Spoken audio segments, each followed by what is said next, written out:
You're listening to Alabama Tradition with Ryan Fowler and Martin Houston on Tide 100.9 in Tuscaloosa.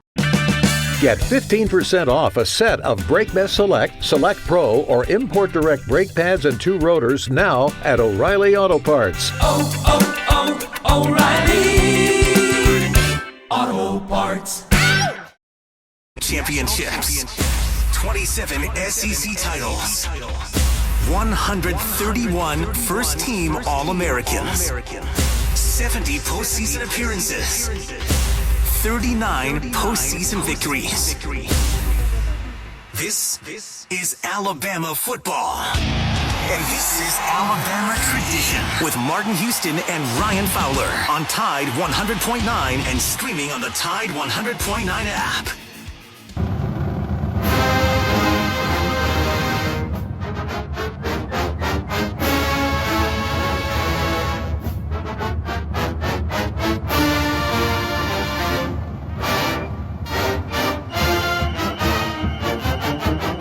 All right, so every Tuesday we devote 1 hour to Alabama Tradition, the past, present, future, the Alabama Crimson Tide. Martin Houston is normally with me, 1992 national champion winning fullback at the University of Alabama. He's also part of our lineup here on Tide 100.9, mornings beginning at 6 a.m. With Martin Houston. So we do this Alabama Tradition. Martin's not going to be he's not going to be with me tonight. But we are going to spend some time with Chris Hummer coming up in just a couple of minutes. 247 Sports National College Football Analyst. He's been able to parlay several articles that I want to talk about with Chris. We'll also replay an interview that I conducted with Terry Davis, the first wishbone quarterback for the University of Alabama in 1971. And Alabama went from a pro set in 69 and 70 to 6-5 teams. And then they went to the wishbone in 71, started out at USC. And little did they know that Alabama was going to start out on the wishbone. So Terry Davis will replay that interview coming up at 6:30 here in Tuscaloosa. But right now we got a Chris Hummer. You look at 247 Sports, National College Football Analyst. He's actually out in Arlington, Texas, getting ready to cover the Big 12 Media Days. That'll start tomorrow and Thursday. And we'll expect a lot of news coming out of that. And you can follow it, BamaOnline.com is the local website, but 247 Sports, the national website. Chris Hummer, I hope all is well. Welcome into the game in Tuscaloosa. Yeah, thanks so much for having me on. I appreciate it. Yeah, are you going to be in Hoover next week, or is this just a one-time appearance for the Media Days, or will you be there? That's my Media Day schedule for now. Our guy, Brandon Marcello, over at 24/7 Sports, is a little closer to Hoover, so he's handling that one for us. I got you. What are you expecting when you walk into Media Days? Because this, after last year's skip, and I know there's some hesitation. It's I know from the SEC perspective, they've been very limited with actually exactly what's going to happen. We're a week away, less than a week away. We don't have a player one that's going to be there. What are you expecting with Media Days? Is hours away from the Big 12 kind of getting things started? Well, I mean, the Big 12 Media Days is usually just a little calmer than SEC out of my experience. But I do expect it to be a little more sanitized, if that makes sense. Sanitized from probably a literal perspective because of COVID concerns. And also, there's going to be more social distancing between the players, less breakouts. I would imagine there's less media there in general. I know the Big 12 has limited their credentials a little bit, just like the SEC has in some ways. So I don't think it's going to be quite as chaotic. But for me, it's going to be the first time in like 18 months, and at least in a media setting and not a practice setting, I'll be in front of a coach or a player face to face. So that'll be a welcome change, and I'm looking forward to it. Yeah, great point. I mean, it does. And, you have a chance to build relationships. You have a chance to get interviews. I mean, yeah, Zoom is great, but at the end of the day, it's Zoom. It's fun. We still do our job, but I didn't realize how much I'd missed that, being in the front row of Nick Saban's press conference. I get something out of that. What do they say? 70% of communication is nonverbal. You're sitting there watching that. You don't see as much via Zoom. Absolutely. You get body language. You can get little quips and anecdotes about what's happening around people from a story perspective. Sure. And then it's been a long time. Like the last person I sat down with on a college campus was Kellen Mond, like in March of last year. I was in College Station doing a one-on-one interview with him. So it's been a really long time, and I am very hyped up, getting ready to get out there and to kind of see the Big 12 next wave of stars, even if Spencer Rattler's not coming for a long time. Well, yeah, and what was that? What was the reason? Any reason why that Oklahoma's not going to carry their star quarterback? It's the Lincoln Riley thing. It's really not just a Lincoln Riley thing. It's a coach wanting to give their upperclassmen a spot to shine. There's only 2 spots available. They're bringing out their kind of senior H-back who's been with the program for 5 years. Quite a good player, but obviously not Spencer Rattler's kind of fame and quality nationally. So it's a little disappointing to see that. But if you know Lincoln and if you followed him for a while, he said there's been a quarterback battle every year, going back to even 2018 when Kyler Murray was going to win the Heisman. He had to win a quarterback battle coming out of fall camp. And I would not be shocked to hear him say the same thing about Spencer Rattler, as ridiculous as that sounds. It sounds like Nick Saban. That's the type of verbiage that we generally hear from Coach Saban here in Tuscaloosa. When you look at Big 12 Media Days, let's spend a little time in Austin, Texas. What's Sark going to be able to do there? What do you think? Yeah, that's my home base. I live in Austin as well, and I think it'll be an interesting first year. I don't think most rational people around Austin don't have Big 12 championship expectations. I don't know if the roster's quite there, but if Sark gets things rolling, especially offensively, and it has been a struggle at times under Tom Herman. They ran kind of an antiquated power spread system. Sam Ellinger was running the ball 22 times a game. It's going to look quite a bit different. And if that offense can get rolling, I do think Steve Sarkisian, given kind of the talent baseline on the roster, has a chance to potentially have Texas in the Big 12 championship game. I think if they were going to have like a dream season, that would be kind of the case this year. You go somewhere around 10-2, and you can get to the Big 12 championship game because they do have enough players on the roster to kind of make that happen. So, and I think it's just generally optimistic as the sense around here. I think it was a needed change. I think the players are happy with it. Tom Herman can kind of wear on guys. Steve Sarkisian's brought a little bit more of a player-friendly attitude or a more positive daily attitude, and I think that's really made a difference. Matt Campbell with Iowa State. When you look at Matt Campbell, 9-3 last year, he returns 11 starters, including his quarterback. When you look at Matt Campbell at Iowa State up in Ames, Iowa, what are you expecting for those guys in 2021? Yeah, I don't know how much of your audience probably follows soccer, but there's a term there called a golden generation when you have just like the right mix of talent at the right time to potentially win a title that you probably couldn't win otherwise just because of your baseline talent level is usually there. And I think Iowa State has that in this moment. As you mentioned, they've got Brock Purdy at quarterback coming back. They have an All-American tight ends. They have all of their offensive linemen. They have good skill talent. They have a Heisman contender in Breece Hall. They have one of the best defensive coordinators in the country with 10 of 11 starters coming back on that side of the ball. It sets up perfectly for Iowa State to potentially make a run this year. And I think it's Big 12 championship or bust for them this year. They almost stole it from Oklahoma last season. I think Brock Purdy got a little turnover prone in the title game, which hurt the Cyclones. But I think Big 12 championship's the expectation there, and they're thinking playoffs. Like this team coming back is really good. There's a reason why they're top 6 in a lot of these preseason polls. Chris, this is, I don't know if it's a fair question, but because it's kind of looking into the forecast, and we'll also be deciding if expanding playoffs. I believe September's the next time that we're on a conference call. But let's say that we have a team that's not a part of it, not an Oklahoma, not an Ohio State, not an Alabama, not a Clemson, but just someone out there like an Iowa State. Would that factor in to the expansion of college football playoffs if we have a new face? Because when we were a part of that teleconference a few weeks ago, I know Jack Swarbrick had talked about, well, you got half the country disengaged and not a part of college football playoffs. Let's say that there's an Iowa State that's part of. Could they maybe put a roadblock in front of going to 12 and maybe back it down a little bit, or do you think this is a foregone conclusion that we're going to 12 teams?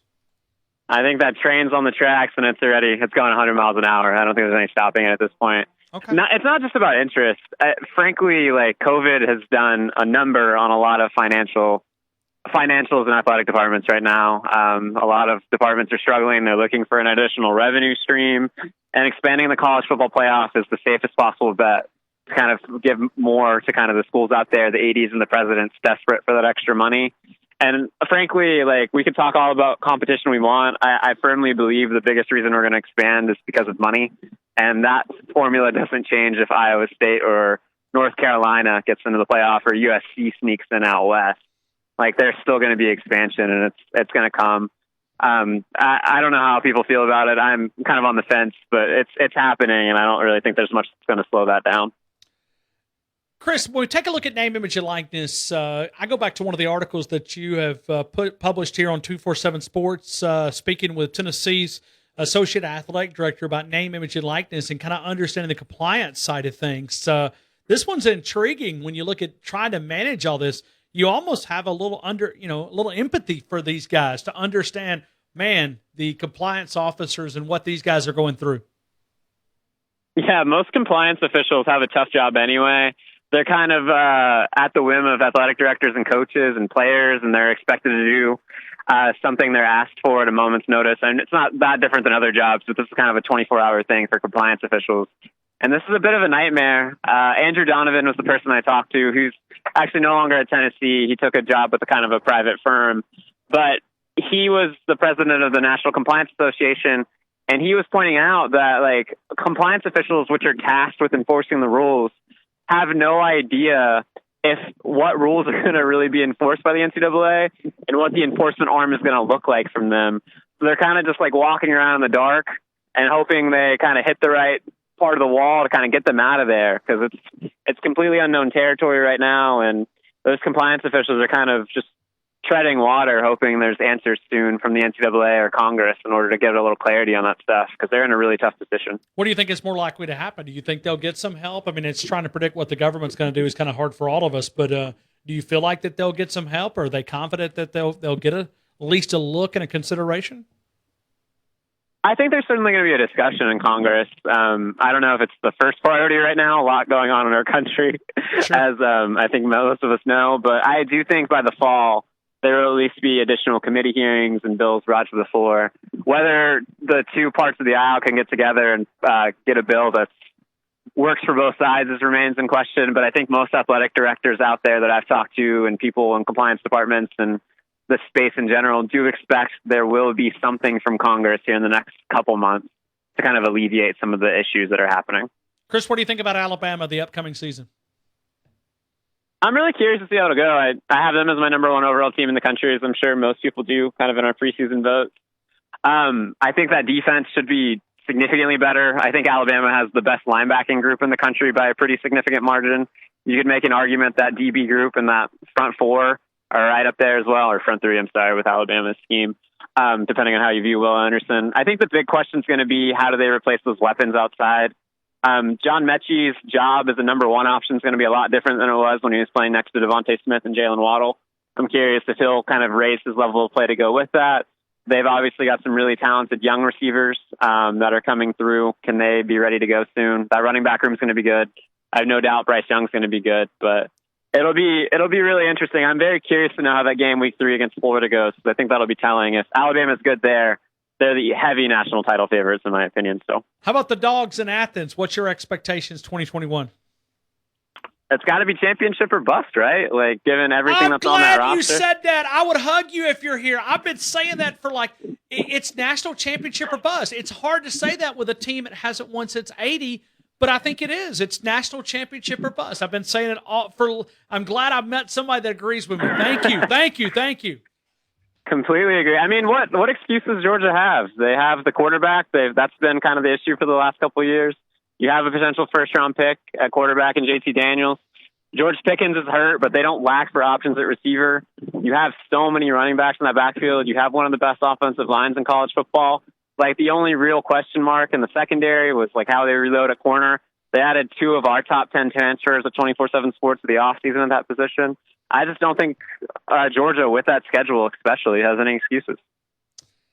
Hey, Chris, we'll let you go with that, but do us a favor, man. We need some content coming out of Big 12 Media Days. Ask some questions that maybe get Sark talking about Nick Saban. I mean, those would be good here. I mean, we need some content for the final 3 days of the offseason until we get to Media Days next Monday for it. So maybe you can get Sark talk about Alabama and, ask him about that comment. He said Tuscaloosa was a boring town. Double down on that one. That might be fun. Well, to be fair, the rib options in Austin are just as good. And after that, I don't know if it's much of a competition. I'm just kidding. Tuscaloosa's great. But yeah, I get the feeling Sark will get plenty of questions about the Nick Saban experience for sure. Hey, no doubt. Let me invite people to connect with you. National college football writer Chris Hummer. It is on the Twitter side of things, at Chris_Hummer, available there. 247 Sports, 247 Sports. Locally, it's BamaOnline.com, BamaOnline.com. Chris, thank you for your time. I hope you have a great time there in Arlington, and it will be fun to hear some of the stuff coming out of a live press conference. Thank you, man. Yeah, thanks so much. Thank you. Chris Hummer helping us out, man. That's fun to be able to visit with him. So we'll go back. If you want to jump in, we can do it with Alabama tradition. We'll take maybe one or two phone calls if you want to jump in, and then we'll replay Terry Davis coming up here on Alabama tradition, the past, present, and future of the Alabama Crimson Tide. Touchdown! Alabama wins! The Alabama football countdown clock is driven by Crawford Insurance, Tuscaloosa's low-cost auto insurer. Call 752-6489 for a free quote today. Roll Tide! Roll Tide! There are 53 days until Alabama football. When you think about businesses that are selling through the roof, like Aloe or Allbirds or Skims, sure, you think about a great product, a cool brand, and brilliant marketing. But an often overlooked secret is actually the businesses behind the business, making selling simple. For millions of businesses, that business is Shopify. Nobody does selling better than Shopify, home of the #1 checkout on the planet. And the not-so-secret secret? With Shop Pay that boosts conversions up to 50%, meaning way less carts going abandoned and way more sales going. So if you're into growing your business, your commerce platform better be ready to sell whatever your customers are scrolling or strolling on the web, in your store, in their feed, and everywhere in between. Upgrade your business and get the same checkout Skims uses. Sign up for your $1 per month trial period at shopify.com/try, all lowercase. Go to shopify.com/try to upgrade your selling today. Shopify.com/try. You are listening to Alabama Tradition with Martin Houston and Ryan Fowler. Your connection to Tuscaloosa and the University of Alabama Athletics on Tide 100.9 and streaming on the Tide 100.9 app.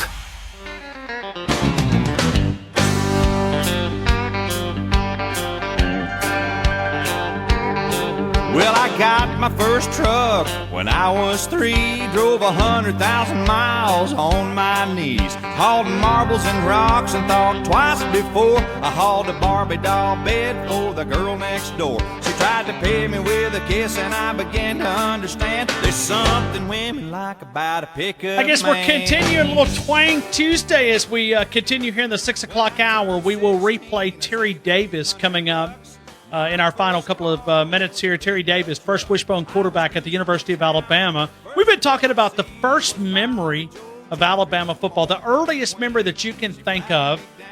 And I got to give credit. The Bryant Museum posted this on their Facebook account about 30 days ago. And I said, hold on, I'm gonna archive that one. That's something I'd like to go back to. So I got to give credit back to the Bryant Museum. Those guys do a terrific job of archiving the University of Alabama. Enjoyed talking with Chris Hummer just a couple of minutes ago. 247 Sports, as we move into this conversation. Let's go down to Brett. Brett down in Mobile. Brett, good afternoon. You're in the game. I hope all is well. Yes, sir.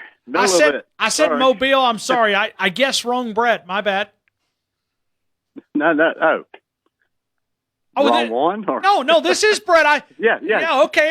Yeah. Hey, I'm Brett all Mobile. confused. My bad. I thought your voice sounded a little bit different there at the beginning, and I was like, okay, maybe it's not the Brett in Mobile. Okay, it is the Brett in Mobile. No. Sorry. Long day. I apologize. Okay. Long day. Okay. You ready to talk a little Alabama Crimson Tide football? I guess we're getting close to it. 53 days away from Alabama hoisting up starting a championship season. Let's hope so. I'm looking forward to it. And, of course, the city's building up all around Bryant-Denny. Like, it's going crazy, right? Still, I'm assuming. Absolutely. Condos. Well, yeah, it's that's. I don't know how many games you were able to make it up last year, but it's constant building. And right now we're in a crazy. Just a growth point of Tuscaloosa. The housing market is crazy. I think someone told me, I've got a friend of mine that's in real estate. I don't want to quote him, but he told me any given time there's always 400 to 600 houses in the market right now, just to tell you Tuscaloosa growth. Goodness. 400 to 600 houses in the market is for sale. Wow. Currently, there's less than 200. So we're going to, supposedly Miami's quarterback's already mouthing off? Is No, that that's true fake. story or That's false fake. story? It's fake. It's fake. Yeah, it's fake. Yeah, he hadn't said a thing. Yeah, that one, and then the Brian Harsin, I'm going to beat Alabama's butt twice in the same year. That one's fake too. I don't know who does this. It's a meme page, and somebody shares it, and I'll see people getting so upset. And listen, I've fallen for it. I fell into that trap sometimes. You see it, and you're like, let me go. No. If it says CFTTN or College Football Trash Talk Network, it's a meme page. Is it? Okay. Well, I guess I'm not a member of the meme group. I'm not either. I guess but I see that's it. what when circulates Orgeron them. did. When Orgeron did his thing 2 years ago, he kind of paid the price, didn't he? Well, now his was real, right? I mean, his was real. That wasn't fake. Yeah. And then, yeah. now hold on. Who was the comment? There was one real comment. It was Jimbo Fisher aggravating Alabama's Nick Saban, saying, "I'm gonna beat that butt," or what was it? Yeah, that one was real. In golf. Well, yeah. And Saban goes, "What, in golf?" Yeah. So yeah. No, I think he was talking about football, but Saban tried to twist it, and he was quick on his feet. But anyway, it's fun. It's fun. I mean, but hey, it's as Steve Spurrier said, it's talking season. But hey, Brett, I've only got a couple of minutes. Let me ask you, earliest moment of Alabama football. What's the earliest that you can remember? Oh goodness, you mean crying after the '73 Sugar Bowl? That one will work. That one actually came up a couple times. Did you really cry? I cried. I cried. Really? Of course, the first football game I ever went to was in touchdown Jesus territory, '76. Okay. So I was there for '76. We lost 21-18, unfortunately. But anyway, nice. That was. But so you anyway, went to South Bend in '76. Okay. Gotcha. Yeah. November. Yeah. So that was a first impressionable game, but crying for '73, which I'll never forget. '79 Sugar Bowl, Penn State goal line stand, being there. That was a great moment. So gotcha. If I can mix those three together. Hey, Brett, I know you got time. Yeah. Hey, I know you got to go. Sorry. Hey, good talk to you. Roll Tide. Thank you. Brett down in Mobile, we appreciate him. Pat, I got about 60 seconds. It's all yours. Hey, man, LSU 1971, they were parts of LSU all over the field that day. A fellow by the name of Johnny Mousse was running left, and I guess it's kind of like student body left, student body right. What do you think? Not too bad. What an endurance player when you look at and Terry Davis had a very good game in that ball game, too. And we will replay that interview coming up in just a couple of seconds. Where you been, Pat? I've been making oatmeal cookies. I'm going to see. For the last 2 weeks? My heavens, that's just. Hey, man, I'm going to see my rebel girlfriend, and I've been marinating skin baby back ribs. You know, hey, and they curve. Why can you not find you an Alabama girlfriend? It was an Auburn girlfriend. Now it's an Ole Miss girlfriend. An LSU girlfriend. I mean, hey, but this one's really, really cute, man. Hey, next time I see you, I'll send you a picture. Okay, yeah. Hey, you'll see why I'm spending on you that. I got you. Hey, have a blessed day. Can't wait to hear you. Thank you, Pat. We will re-archive that coming up in just a couple of minutes. It's Alabama tradition. It's the past, present, and future of the Alabama Crimson Tide.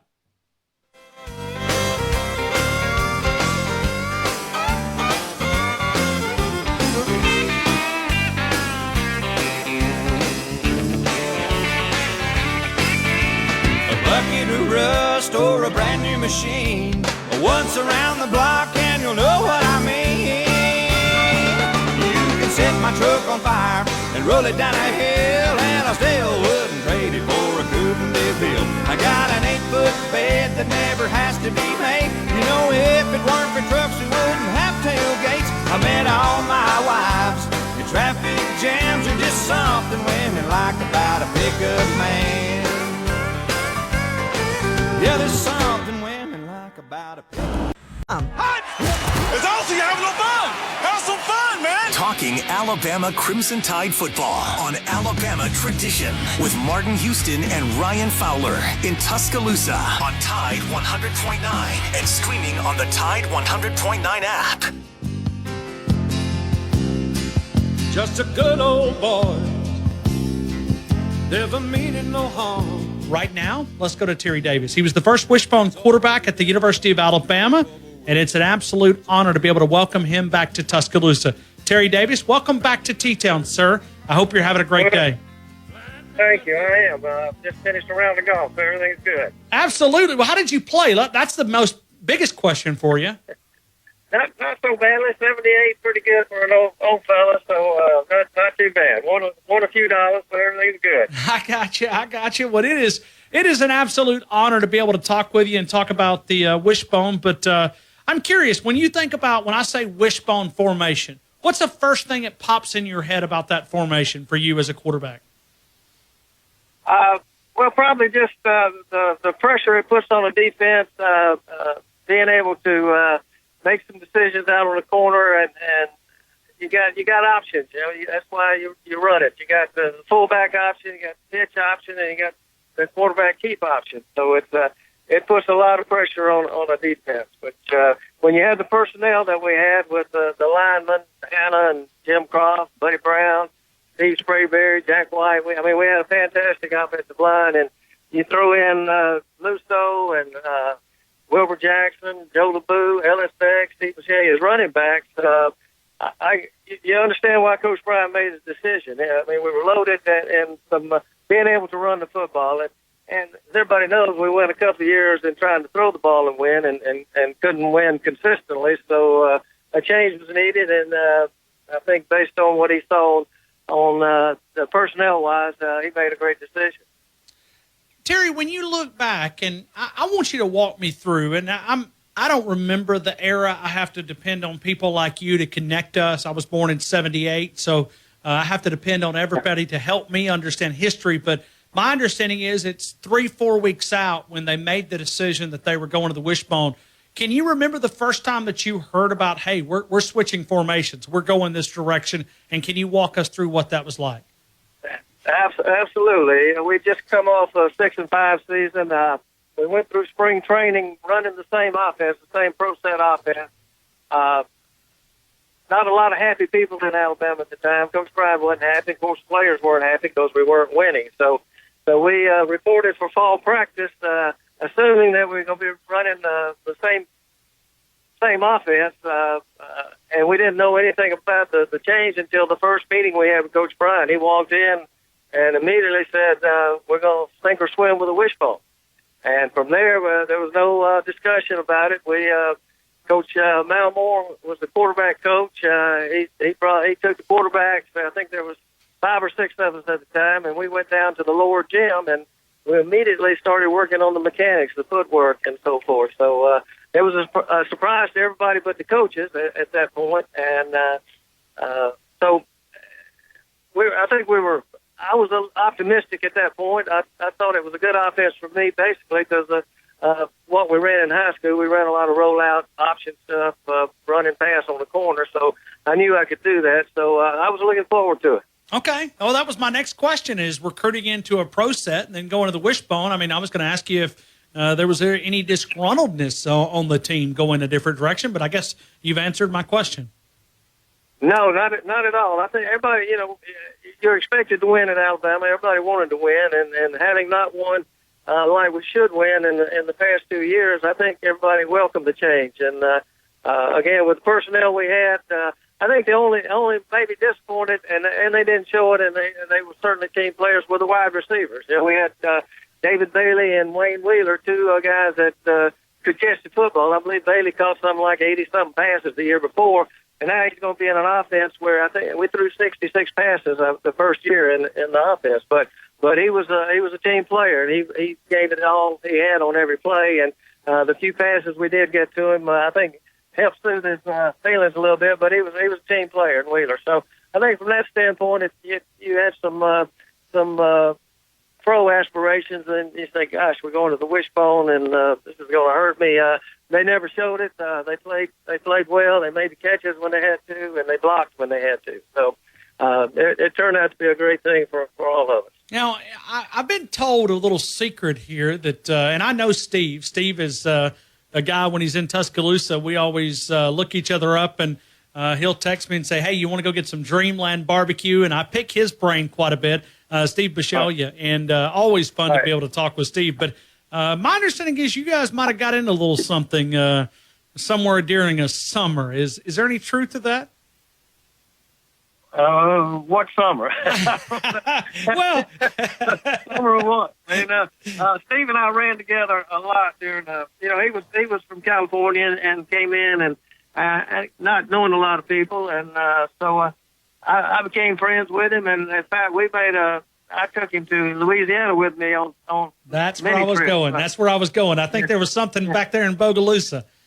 Yeah, we went to Bogalusa. I took him home with me, and we ended up in New Orleans on a bunch of occasions. So we had a real big time. His family was in the wine business, and he'd go home, and when he came back, he'd have a suitcase full of wine that he brought back for us. So we got an education on wine, and he got an education in New Orleans. So it was a great time. But Steve was good buddy. Well, he's still in the wine business, and he's a professional at it. So he's always talking about it. But when you look back, and I'd love for you to maybe recall a couple of guys that we'd love to ask you about, even during this era of Alabama football, the name Johnny Musso comes up quite often. Can you describe him from your perspective? Yeah, I can. Johnny, everybody knows Johnny was a fantastic football player, a great running back, a great blocker. But he's a great individual, very unassuming, very humble guy. You never know that he was as good as he was on the football field, but he was terrific, and everybody knows that. He probably fell for more yards after he was hit than most people run for. He just had a knack for keeping his balance and keep fighting for the next yard. But a terrific guy. Well, and you think about it. I mean, I've done a lot of interviews about Johnny Musso, but he always makes a promise. He said, I'll do an interview as long as you don't ask me about me. I want to talk about my teammates. He must have been the ultimate team guy. He was, like I said again, you'd never know he was a great running back by just hanging out with him. It was all about everybody else, but he was a fantastic player, and again, a fantastic human being, just a wonderful person. We're recalling defensive linemen today. And when you look at a guy by the name that maybe doesn't get as much credit as he should, but his name has come up quite a bit today with the callers. Leroy Cook's name comes up quite a bit from a defensive lineman perspective. What do you remember about Leroy Cook's playing days at Alabama? Well, I was I think Leroy was maybe 2 or so years behind me. I didn't really play with Leroy. Maybe okay, my bad. That's okay, but obviously he was a fantastic football player. I'd heard that incoming class was coming, and his name came up quite a bit, that he was going to be an outstanding football player, but I actually didn't have the opportunity to play with him. Okay, my apologies. Hey, let me go to Mal Moore, because, I know he was on record of talking about, as far as a wishbone quarterback, that you were the best that they've had. Talk about Coach Mal Moore and what he was able to do.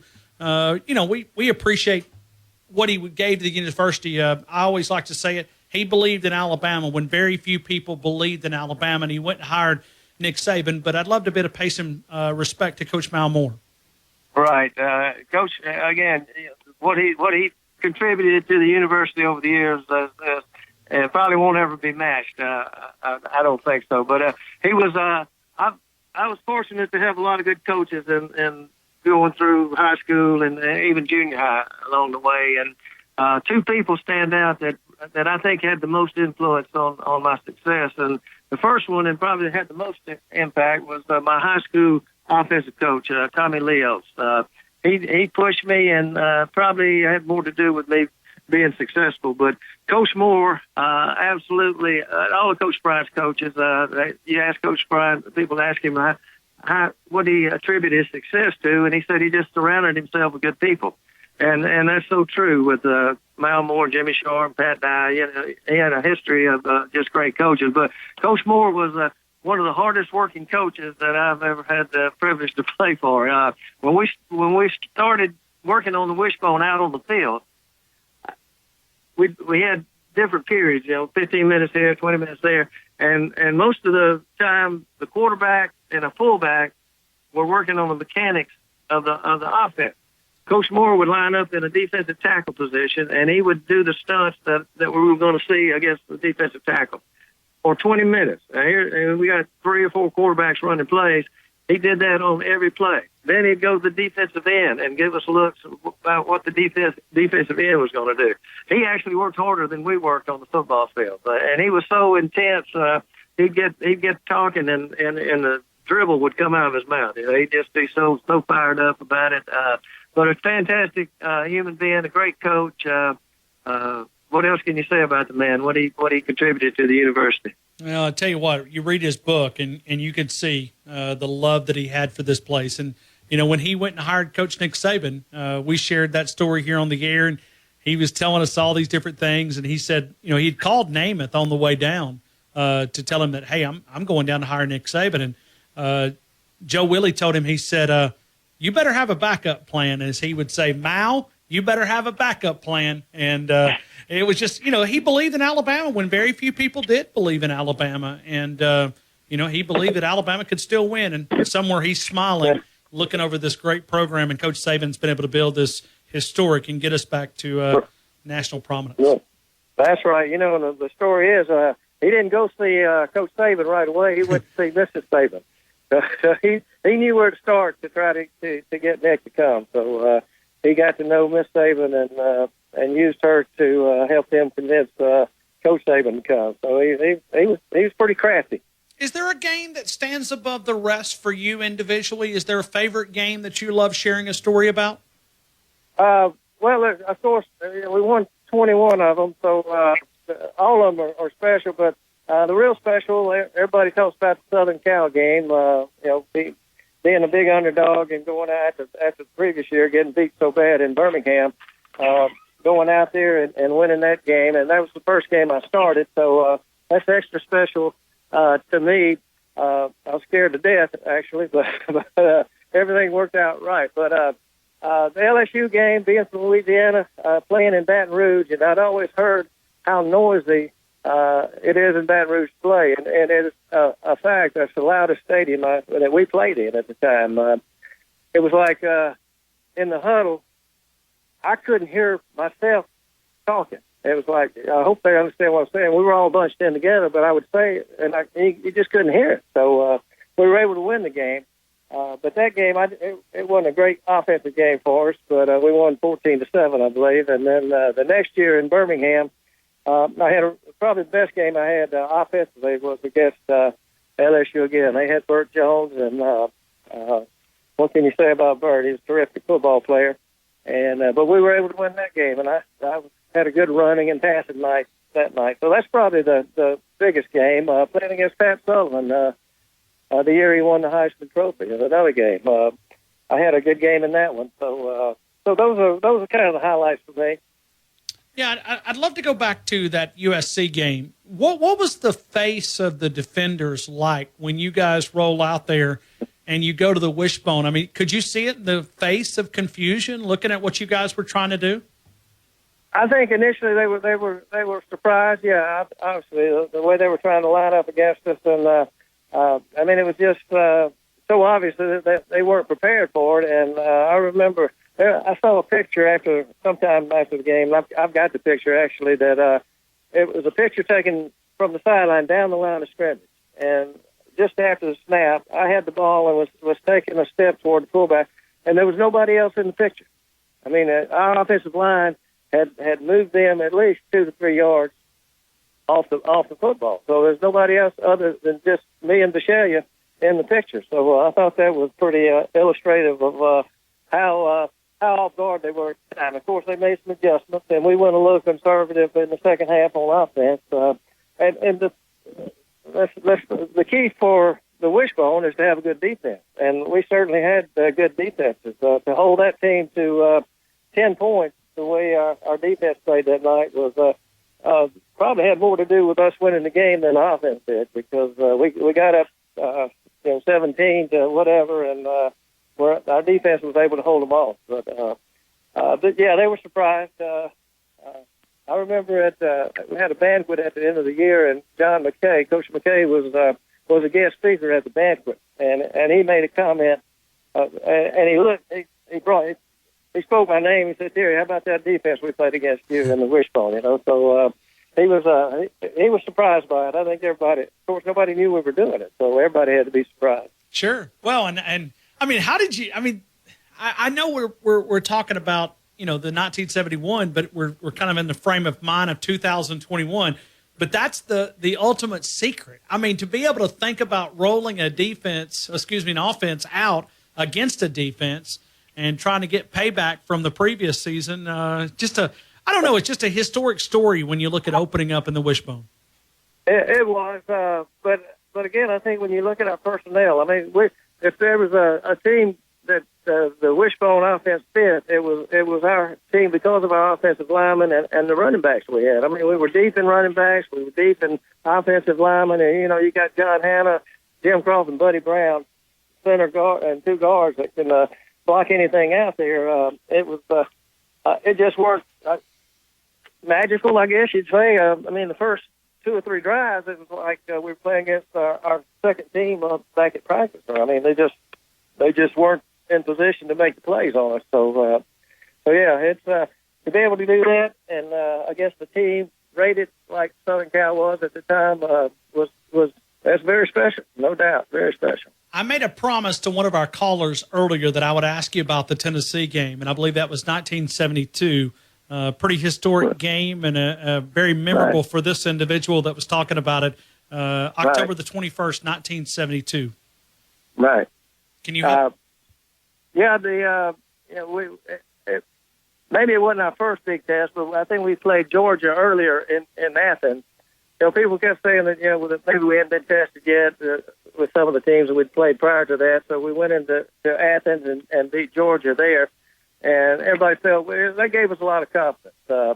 But anytime you go to Knoxville, and back in that period anyway, I know now it's not the same, but they had some great defensive teams, and they totally dominated. So there's no question for 57 minutes. It was like they were in the huddle with us. Our offense just wasn't able to do anything. They were in position before we were in position. But the thing Coach Bryant preaches all the time: just one play at a time, do your job, and if you do that, everybody does 100% on every play, then things will work out. And we just got the ball back, I guess, around the 40 on the series where we scored the first touchdown, and maybe this has something to do with it. We got in the huddle, and you only had 25 seconds during that period of time to call the play, get the line of scrimmage, and get the play out. So the referee puts the ball in play. I walk in the huddle, and John Hanna just looks up and says, "Let's pray." My thought was, John, you better hurry up because we don't have a lot of time.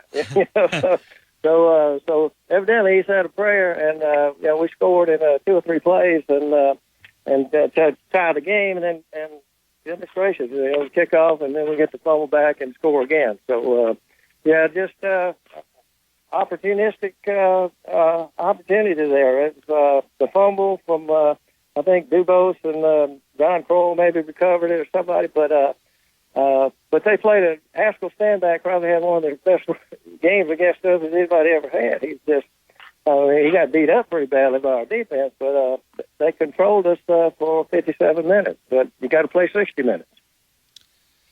Final question, and I may have saved the best for last. You got to 1972. You were captain of that football team along with a guy by the name of John Mitchell. We know the importance, and we always love to preserve history, and John Mitchell served a very important period, breaking some racial barriers here at the University of Alabama. Can you help us honor John Mitchell? Oh, absolutely. John came in, and right away you knew he was special. He just looked like an athlete. He had the body for it, and a nice person, fit right in. He and Wilbur Jackson, the two that were the first under scholarship, the black athletes for Alabama. and both of them. Wilbur was a lot quieter than John, but John was a terrific person, heck of a defensive end, and contributed a heck of a lot to our success. And then Wilbur came along, and same thing. Wilbur was probably the only quieter guy on the team as far as being shy and that sort of thing was Wilbur than me. I was pretty quiet back in those days myself, but Wilbur was a fantastic player too. So and that was the thing. I think Coach Bryant recruited good people as he brought more black players in.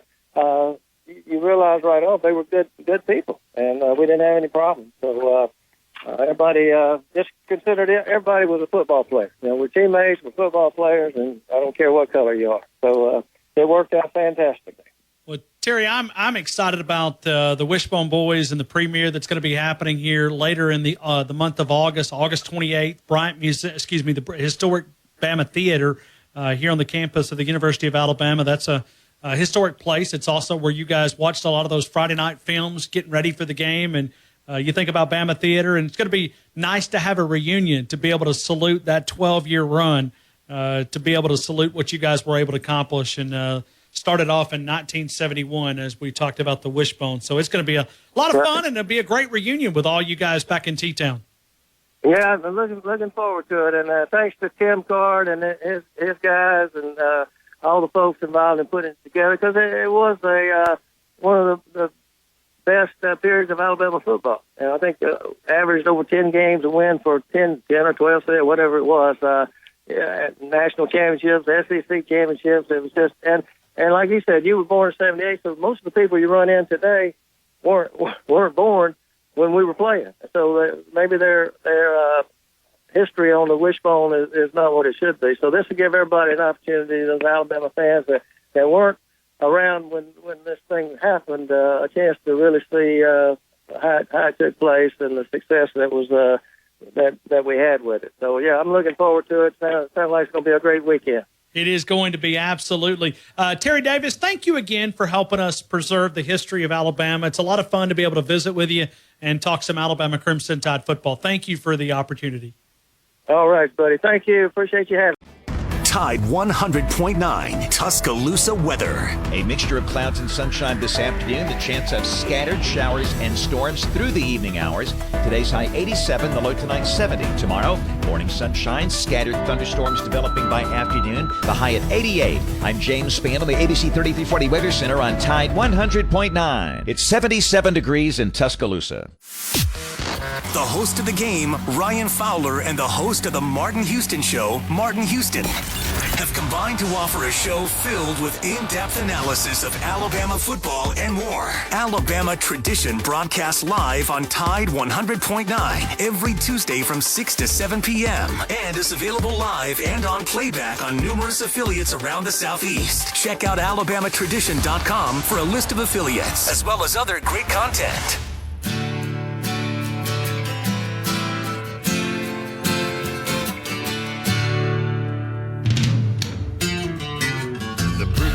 Says it's the end of time, and the Mississippi River, she's a going dry.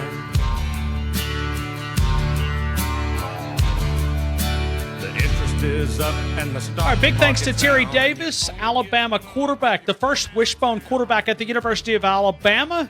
We always enjoy that conversation. That was heard right here on the game. We'll do it again starting tomorrow, 2 o'clock. Appreciate Alabama Tradition, 6 until 7. Coming up every Tuesday. Remember, Martin Houston wakes you up tomorrow morning, 6 a.m. Wimpet Berry inside the locker room, 7 until 9. Gary Harris, 9 until 11. Jacob Harrison off the edge, 11 until noon. Jay Barker, Lars Anderson with the Jay Barker Show, 12 until 2. I'll see you guys 2 o'clock tomorrow on the game. We'll see you then. I can catch catfish from dusk till dawn.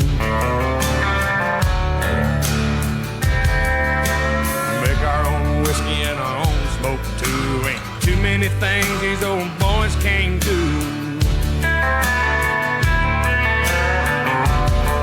Grow good old tomatoes and homemade wine, and country boy can survive. Country folks